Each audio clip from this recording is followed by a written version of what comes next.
With only 4 more months left to this year, I want to make sure you guys are that much closer to smashing all of your Instagram marketing goals.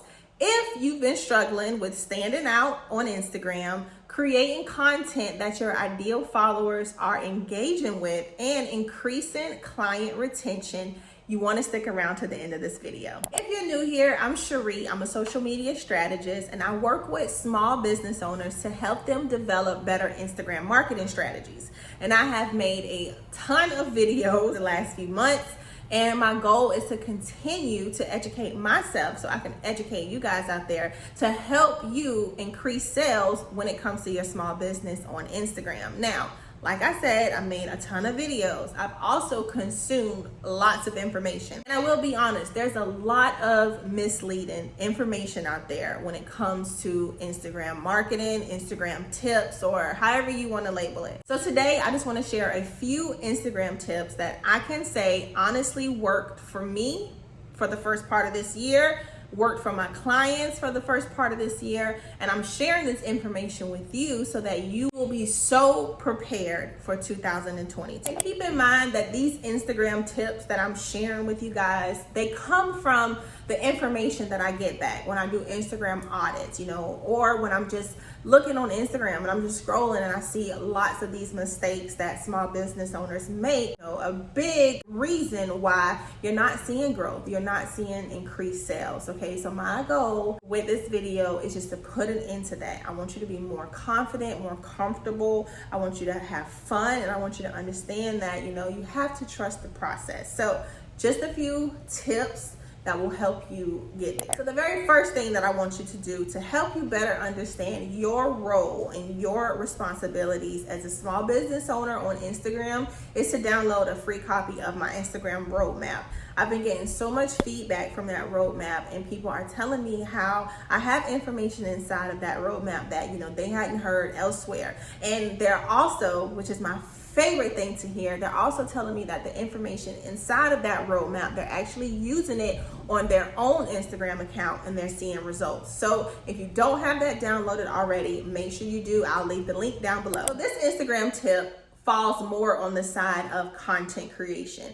When you're recording Instagram stories, when you are recording Instagram TVs, if you're making any type of content where you're sitting down in front of the camera, kind of like how I am with you all on YouTube, and I'm just talking to you, I highly suggest that you add closed captions to your videos, because statistics have shown that the typical Instagram user is on Instagram scrolling with the sound off. So if you want to hook that viewer, if you want to engage that viewer, and you want that viewer to stay on your video from start to finish, I highly recommend that you use closed captioning. It is very, very easy to use. I did an Instagram reel on how to add the closed captions to your videos, and I was so shocked that so many people did not know how to do that. So I wanted to make sure I added this tip into this video today. Add captions to your sit down videos, to your stories. Anytime you're talking to the camera, add closed captions. So many of my clients go back and forth with me on this one. It is 2021. The days of the super curated feeds are over. You don't need to worry about if the picture over here matches the picture over here, the picture up here matches the picture down there. You don't need to do that. All you need to do is look at your Instagram wall and ask yourself, for one, would you shop from you? Because if you wouldn't shop from you, you can't expect someone else to want to shop from you. That's the first question you want to ask yourself.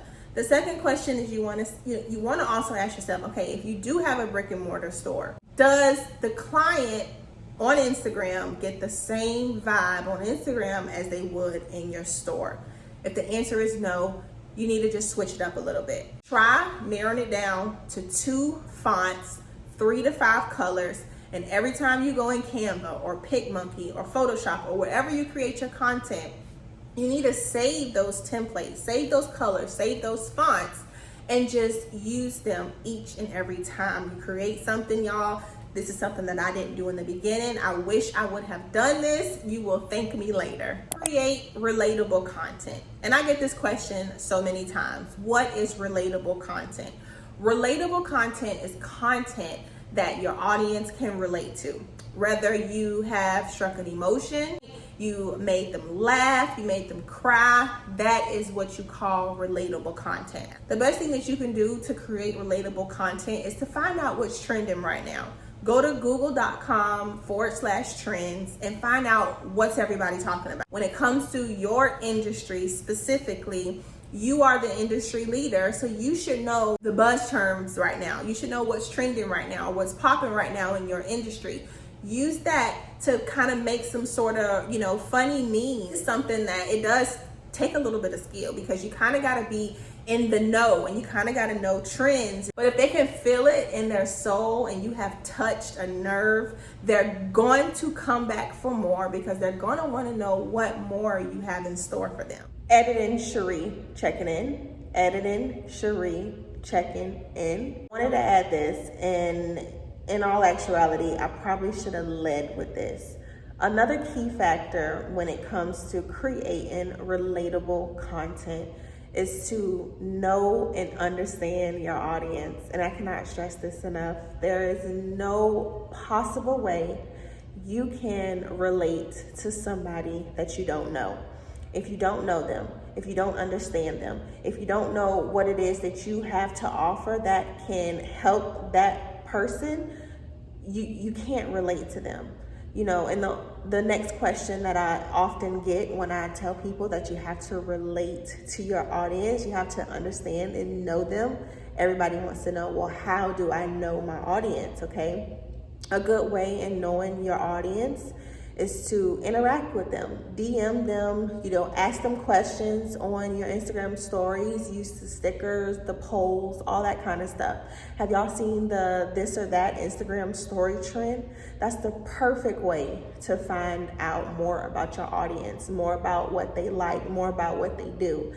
If you follow me on Instagram, for example, I just did an Instagram story sticker question the other day where I asked everybody, what do you usually hop on first when you get on Instagram? Do you get on stories? Do you get on reels? Or do you just scroll the news feed? And I wanted to know that, because then that way, if my audience tells me, which they did, that they get on stories more, well, guess what? I need to be on stories more. So that's how you know your audience. That's how you can understand and relate to your audience. And at the end of the day, y'all, if you do not know them, you can't relate to them. That is all for today's video. Don't forget to share it with a friend. If you like Instagram marketing tips that will help you develop better Instagram marketing strategies, don't forget to download a free copy of the Instagram roadmap. I'll make sure I have that link down in the description box below. If you want more Instagram marketing tips for 2021, don't forget to subscribe to this YouTube channel. Leave me a thumbs up if you really did enjoy this video. And until next week, I'll catch y'all with a brand new video. Bye-bye.